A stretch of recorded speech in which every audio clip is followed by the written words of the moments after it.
নমস্কার, আপনি দেখছেন MI24 survey and opinion pole, যেখানে উঠে আসে সাধারণ মানুষের আসল মতামত। দেশ ও রাজ্যের রাজনৈতিক পরিস্থিতি নিয়ে গ্রাউন্ড সার্ভে এবং জনমতের বাস্তব চিত্র তুলে ধরাই আমাদের লক্ষ্য। ভিডিওটি শেষ পর্যন্ত দেখুন এবং আপনার মতামত কমেন্টে জানান। এর আগে আমরা আলোচনা করেছি পশ্চিমবঙ্গের উত্তরবঙ্গের ৮টি জেলাকে নিয়ে, যেখানে মোট ৫৪টি বিধানসভার আসন রয়েছে।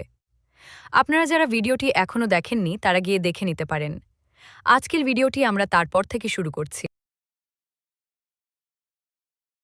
আজকে আমরা আলোচনা করতে চলেছি পশ্চিমবঙ্গের একটি অত্যন্ত গুরুত্বপূর্ণ জেলা মুর্শিদাবাদকে নিয়ে, যেখানে মোট ২২টি বিধানসভা আসন রয়েছে।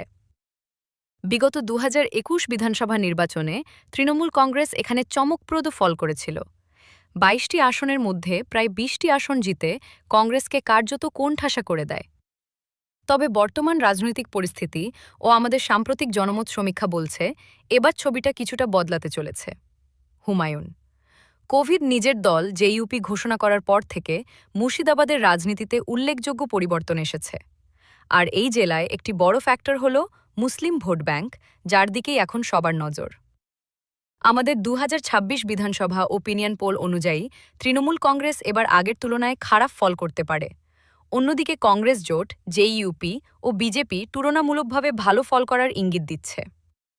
জনমত সমীক্ষা অনুযায়ী ২২টি আসনের মধ্যে তৃণমূল কংগ্রেস পেতে পারে ১৫টি আসন, বিজেপি পেতে পারে ৪টি আসন, কংগ্রেস পেতে পারে ২টি আসন এবং জেইউপি পেতে পারে ১টি আসন।